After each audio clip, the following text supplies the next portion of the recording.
Master Splinter Cell memerintahkan murid-muridnya untuk mencari dan menangkap hidup-hidup orang yang telah membunuh salah satu muridnya.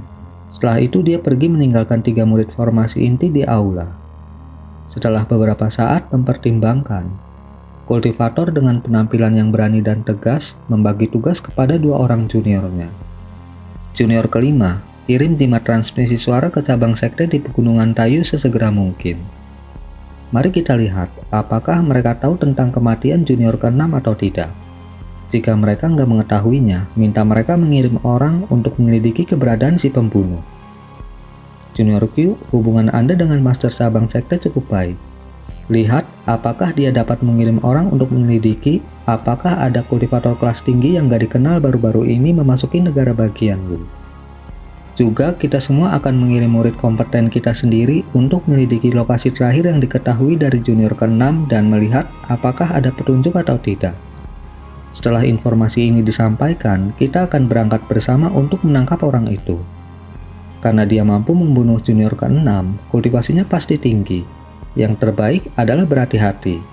2 orang kultivator lainnya adalah seorang wanita parubaya yang masih memiliki kecantikan dan seorang pria terpelajar yang menakutkan mengenakan jubah bordir. Wanita itu tersenyum setelah mendengarnya, tetapi pria terpelajar itu mengerutkan kening dan mengungkapkan ekspresi yang agak tidak sedap dipandang. Sesaat kemudian, dia dengan enggan mengangguk. Seolah merasa khawatir, kultivator berwajah berani menatap pria berjubah bordir itu dan dengan dingin berkata, "Junior Q, saya tahu bahwa hubungan Anda dengan junior ke-6 tidak baik. Namun, masalah ini secara pribadi diberikan oleh guru. Anda harus tahu apa yang akan terjadi jika Anda tidak patuh. Jangan lupa bahwa senior kedua dan junior ke-7 juga dihukum karena salah menangani urusan mereka." Pria terpelajar itu tersenyum masam dan tertawa kecil. "Meskipun kami tidak akur, dia sudah mati sekarang. Dan guru sekarang menugaskanku untuk mengurus masalah ini. Harap tenang senior ketiga, saya pasti akan berusaha sekuat tenaga." Kultivator berwajah berani itu perlahan berkata, "Jika junior mengerti bagaimana keadaannya, mari kita berangkat." Ketiganya kemudian meninggalkan aula untuk mengurus masalah mereka masing-masing. Beberapa hari kemudian, para kultivator sekte roh hantu telah melacak di mana Hani membunuh kelompok kultivator. Setelah pemeriksaan lebih lanjut, tempat tinggal gua asli Hani juga ditemukan. Ketika 3 murid Master Splinter Cell mendengar tentang itu, mereka bergegas ke Pegunungan Tayu dengan sekelompok murid di belakangnya. Setelah masuk, mereka saling memandang dengan cemas saat mereka berdiri di depan lubang besar tempat Sumuroh dulu berada. Pada saat yang sama di negeri yang jauh, Han Yunxi dan wanita bermarga Liu dengan tergesa-gesa melintasi serangkaian gunung yang menjulang tinggi ke negara bagian Yu. Provinsi Jing terletak di barat laut negara bagian Yu. Karena itu adalah daerah terpencil, hanya ada sedikit kota tetapi banyak desa kecil. Dan banyak gunung dan bukit kecil di dalam perbatasan provinsi serta banyak daerah terpencil yang jarang ditemukan. Akibatnya, Provinsi Jing juga merupakan rumah bagi lebih banyak bandit daripada provinsi lain, dan juga merupakan tempat tinggal paling banyak seniman bela diri Jianghu. Meskipun gak pernah ada faksi besar Jianghu yang berhasil menyatukan wilayah tersebut, daerah ini telah menghasilkan banyak karakter yang tangguh. Para pengawal karavan bangkit menentang banyak bandit. Suatu hari di sisi jalan yang sepi, pemandangan yang agak umum terjadi di Provinsi Jing. Ada lebih dari 100 pria berotot mengenakan pakaian kasar, masing-masing dengan sal hitam menutupi kepala mereka. Mengelilingi 30 pria berpakaian biru dengan berbagai senjata. Para pria berpakaian biru pada gilirannya melindungi beberapa gerbong di tengah mereka. Itu adalah adegan sekelompok bandit melawan sekelompok pengawal karavan. Ada 3 pria berpakaian hitam dengan penampilan serupa berdiri di belakang bandit. Mereka dengan dingin melirik pemandangan itu dengan kebencian sesekali muncul di wajah mereka. Di dekat gerbong, ada beberapa pria tua dan muda mengenakan pakaian pelayan yang serupa. Mereka masing-masing memiliki tongkat di tangan dan memasang ekspresi gugup. Di dalam 4 gerbong, ada banyak wanita dan anak-anak yang mengenakan pakaian luar biasa, tetapi gerbong di bagian paling depan memiliki seorang pria parubaya yang tenang mengenakan jubah sarjana. Dengan janggut dan kumisnya yang panjang dan berkilau, dia tampak tidak memiliki kekuatan untuk menjatuhkan seekor ayam pun. Tetapi dia memiliki aura otoritas yang tak terlukiskan. Tidak ada yang berani meremehkannya. Cendekiawan Parubaya itu duduk di seberang seorang pria dengan jubah bordir biru dengan kumis dan janggut lancip yang tebal. Lengannya besar, dan dia memiliki tatapan bersemangat. Dia adalah ahli Jianghu Puncak yang jarang terlihat. Karakter yang jelas tidak biasa ini sama-sama menunjukkan ekspresi tenang, dan satu-satunya yang berada di dalam gerbong besar. Meskipun keduanya diam, mereka memeriksa segala sesuatu di luar dari tirai yang setengah tertutup, dan kadang-kadang mendengar ratapan berdarah dan dentang dari luar. Sementara bandit sal hitam jumlahnya banyak, penjaga karavan berpakaian biru dan para pelayan lebih terampil. Untuk sementara waktu, kedua belah pihak menemukan diri mereka dalam jalan buntu.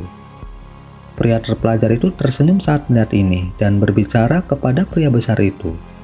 Sepertinya tidak perlu merepotkan saudara Li untuk mengambil tindakan. Ahli bela diri pengawal langit seharusnya bisa menanganinya. Haha, jika ketiga pemimpin bandit sal hitam itu tidak mengambil tindakan apapun, wajar saja jika ahli bela diri pengawal langit dapat menangani benih kecil ini. Tetapi jika tiga pemimpin sal hitam itu menyerang, mereka nggak akan bertahan lama. Bagaimanapun, tiga pemimpin sal hitam terkenal karena keganasan mereka di Provinsi Jing. Saya mendengar mereka adalah saudara-saudara dan ahli dalam teknik gabungan. Ahli biasa bukan tandingan mereka. Setelah pria besar itu mengatakan ini, wajahnya samar-samar mengungkapkan sedikit kegembiraan. Dia menekuk jarinya yang terentang, menghasilkan retakan keras dari tangannya. Jelas sekali, pria itu sangat ahli dalam seni bela diri fisik. Ketika pria terpelajar melihat ini, dia tanpa sadar tertawa. Saudara Li, keinginanmu untuk bertarung sama persis dengan ayahmu. Pria besar itu menjawab dengan senyum tak berdaya. Adik Han, itu wajar. Seni bela diri adalah salah satu warisan klan Li kami. Jika kami menemukan lawan yang menarik, wajar jika kami ingin mengukur kekuatan mereka. Sama seperti bagaimana klan Han Anda selalu menjadi salah satu dari reputasi sastra yang hebat.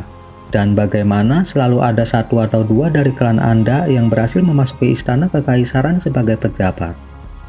Pria besar itu kemudian menyilangkan tangannya dan berkata, "Tetap saja saya cukup bingung. Bagaimana klan Han dan Li kita berhasil membentuk ikatan seperti itu, meskipun memiliki sedikit kesamaan. Persahabatan ini telah bertahan lama selama beberapa generasi dan belum memudar seiring waktu." Pria terpelajar itu tersenyum dan berkata, "Haha, dalam beberapa hari terakhir, saya membolak-balik beberapa surat dan secara nggak sengaja menemukan beberapa peristiwa dari masa lalu. Jika saudara Li ingin tahu tentang itu, saya dapat memberitahu Anda. Tetapi saya nggak tahu seberapa banyak kebenarannya." Ketika pria besar bermargali mendengar ini, dia berkata dengan ekspresi penasaran, "Benarkah? Klan Li kami nggak memiliki kebiasaan mendokumentasikan leluhur kami. Selain meninggalkan beberapa ajaran bela diri, ada sedikit hal lain yang tertinggal, apalagi sejarah di balik persahabatan klan kita." Pria besar itu menatap ke kejauhan dan ekspresinya berubah. Tidak bagus ketika pemimpin itu telah memutuskan untuk menyerang. Kita harus menunda ini untuk saat ini. Ceritakan tentang itu setelah saya mengurus ketiganya. Dia kemudian menembak keluar dari kereta seolah-olah dia diluncurkan dari panah otomatis. Segera setelah itu, lolongan tawa lelaki besar itu bisa terdengar, diikuti oleh jeritan sedih. Pria terpelajar itu menghela nafas dan menggelengkan kepalanya sebelum menutup tirai. Dia nggak merasa perlu untuk melihat keluar, karena dia sangat percaya pada pria besar itu. Setelah waktu yang dibutuhkan untuk menghabiskan secangkir teh, suara di luar tiba-tiba berhenti. Tirai kereta berkibar sesaat, dan pria besar itu muncul kembali di kereta dengan kabur. Keadaannya tampak sedikit lebih buruk.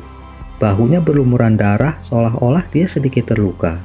Tapi tetap saja dia tertawa terbahak-bahak kepada pria terpelajar itu dan berkata, "Ketiganya benar-benar hebat. Mereka harus membuat saya mengeluarkan sedikit kemampuan saya. Tetapi setelah menyaksikan kekuatan saya, bandit sal hitam telah menghilang dari Provinsi Jing." Pria besar itu tampaknya menikmati dirinya sendiri.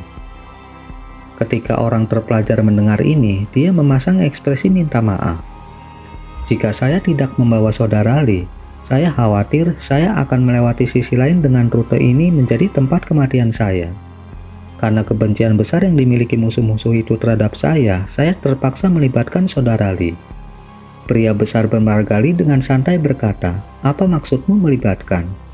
Klan Lee terus memantapkan diri mereka di puncak Jianghu hanya karena bantuan besar klan Han. Saling membantu itu wajar saja.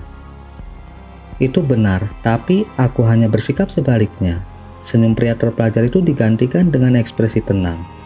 Sepertinya dia adalah salah satu dari orang yang berpikiran fleksibel. Saat pria besar itu mengoleskan sebotol salep di punggungnya, dia tiba-tiba teringat masalah sebelum pertempuran. Namun saudara Han, jangan lupa untuk memberitahuku tentang masa lalu klan kita. Aku cukup penasaran tentang itu. Tentu saja, ketika menyebutkannya, persahabatan klan kita cukup tak terduga. Apakah Anda ingat Sekte 7 Misteri? Kekuatan besar Provinsi Jing beberapa dekade yang lalu. Nenek moyang kita adalah saudara bela diri di dalam faksi Jianghu ini. Menurut apa yang dikatakan dalam surat itu, paman buyutku disumpah bersaudara dengan leluhurmu. Persahabatan klan kita berasal dari persahabatan mereka sendiri. Dikatakan juga, paman buyut saya adalah karakter yang cukup tangguh. Dikatakan, saat cendekiawan Parubaya dengan tenang berbicara, pria berpakaian biru mengubur mayat dari kedua sisi dan membuat kereta bergerak sekali lagi. Kereta segera menjadi jauh dan menghilang dari jalan yang sepi. Desa Sapi Hijau. Hani melayang 1 kilometer di udara dengan tubuhnya tertutup cahaya biru. Dia menatap desa di bawah dengan sedikit keraguan. Meskipun desa ini dulunya sangat kecil, hanya membentang beberapa kilometer di daerah itu, dia tidak lagi dapat menemukan kesamaan dengan jalan-jalan yang dia ingat. Tetapi dia berhasil mengingat sekitarnya. Tampaknya itu benar-benar desa asalnya. Selama bertahun-tahun ketidakhadirannya, desa itu telah berubah menjadi kota yang ramai. Setelah menatapnya dari langit, dia ragu-ragu sejenak sebelum turun ke gang terpencil dengan kedok teknik penyembunyian. Setelah itu, dia berjalan keluar dari gang dengan angkuh dan perlahan menuju ke jalan. Melihat rumah dan bangunan asing saat dia berjalan di jalan, Hani bergumam pada dirinya sendiri, ini sangat berbeda.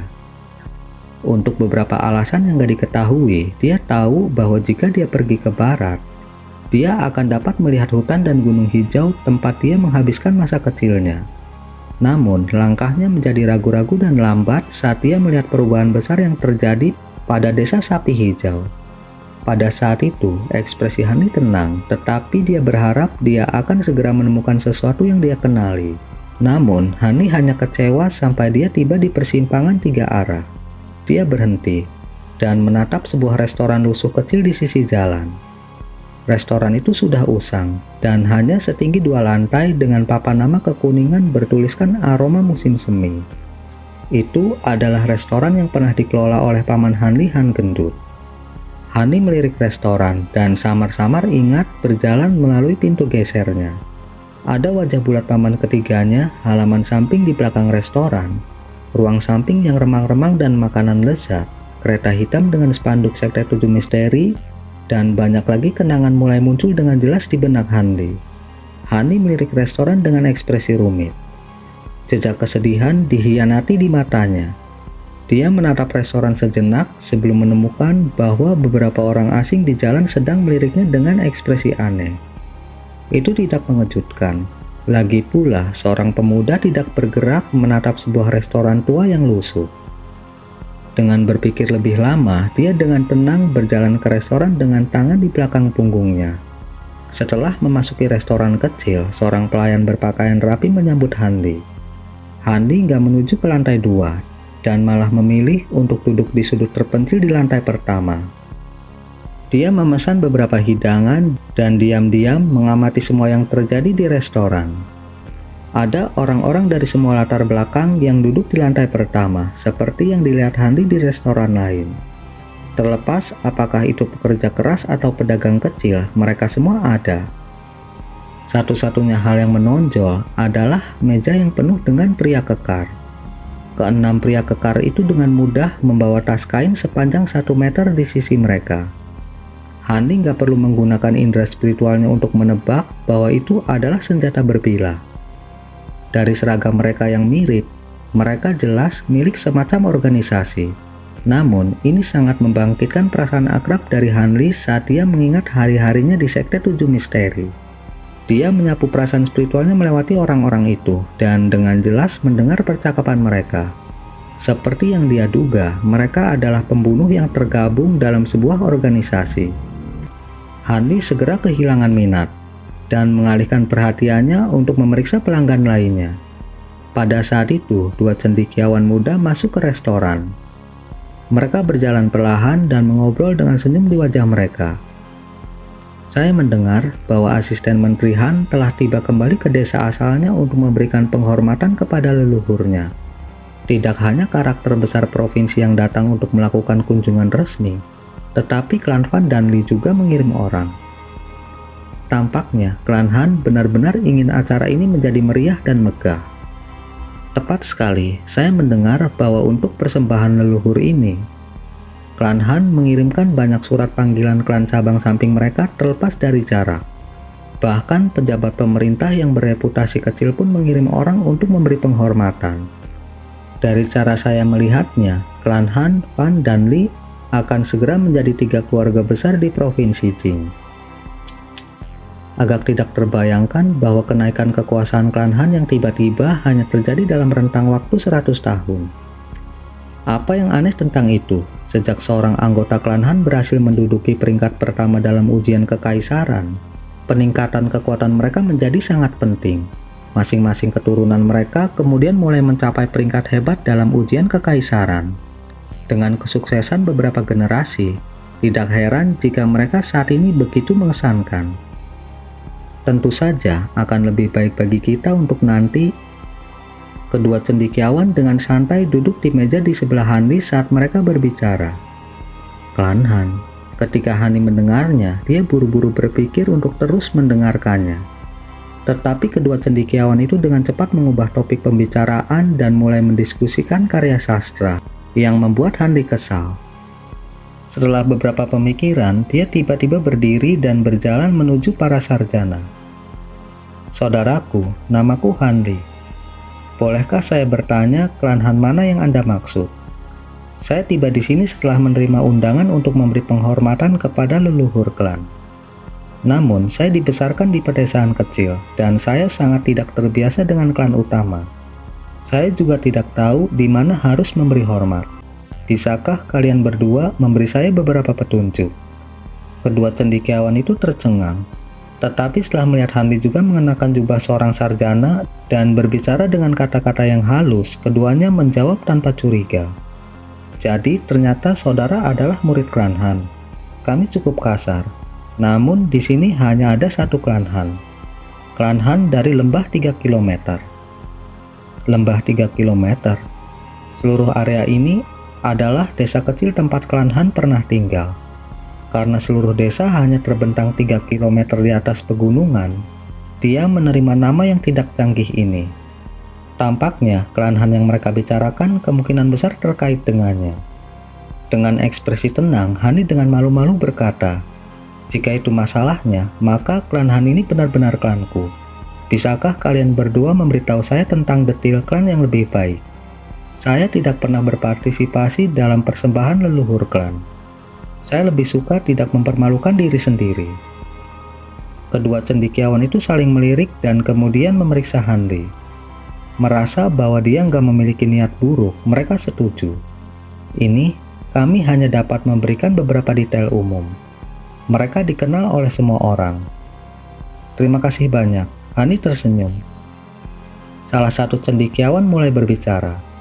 Jika saudara berpartisipasi dalam persembahan leluhur, sebaiknya Anda tidak segera pergi ke lembah 3 km.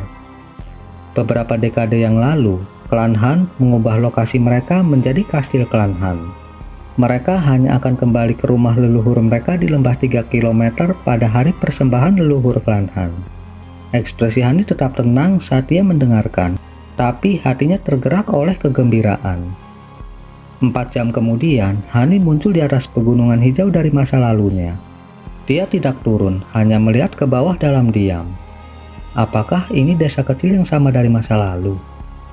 Jalan tanah kuning, tembok pendek, gubuk jerami, dan anak-anak desa tidak lagi terlihat. Sebaliknya, mereka digantikan dengan halaman besar, bangunan beratap, jalan berkerikil, dan pelayan berpakaian bagus. Tidak ada satupun tanda masa lalu yang tersisa. Hani menggelengkan kepalanya saat melihatnya dan berpikir untuk pergi ketika tatapannya tiba-tiba tiba di gedung pusat kediaman. Bangunan ini tidak lebih besar dari yang lain, tapi itu adalah satu-satunya bangunan yang memiliki lebih dari satu lantai, sehingga membuatnya terlihat menarik. Pintu gedung ditutup, dan nama papan hitam pekat muncul di luar. Kata-kata kuil klan Han terletak di atasnya dengan cat perak. Ekspresi aneh muncul di wajah Handi. Setelah beberapa pemikiran, dia muncul kembali di depan gedung dengan kabur. Beberapa pelayan kuil kekar berdiri di depan kuil. Tetapi dengan teknik tembus pandang Handi, mereka nggak dapat melihatnya. Dia dengan santai menyapu pandangannya melewati mereka dan masuk tanpa berpikir lebih jauh. Begitu dia memasuki kuil, dia melihat deretan tablet peringatan berjumlah lebih dari beberapa ratus. Mereka diatur di atas meja panjang yang memiliki tempat kosong di atasnya untuk generasi mendatang. Setelah menyapu pandangannya ke mereka, dia menemukan banyak nama, tetapi nggak ada yang dia kenal. Tanpa pikir panjang, dia naik ke lantai 2. Tablet peringatan di lantai 2 jelas lebih megah dan penting. Nggak hanya ada banyak pembakar dupa yang menyala, ada juga kuali besar di tengahnya. Itu diisi dengan minyak wangi dan memiliki sumbu lilin besar yang menyala terang. Itu dibuat untuk pemandangan yang serius. Kali ini, Hani dengan kosong berdiri di tempat saat dia membaca beberapa papan peringatan di tengah. Hansu, Hanti, Hantianseng. Nama-nama yang akrab ini semuanya ditulis dengan dingin di tablet peringatan yang gelap gulita. Hati Hani menjadi berat dan dia merasa sulit untuk bernapas. Seperti kata pepatah, jalan yang agung itu tanpa emosi. Namun, itu hanya kebohongan yang menipu diri sendiri. Hani mungkin seorang immortal dari negeri ini, tapi dia nggak mampu memutuskan emosinya. Dia hanya bisa mengubur mereka jauh di dalam hatinya. Hani akhirnya bergerak dan perlahan berjalan menuju tugu peringatan di tengah ruangan.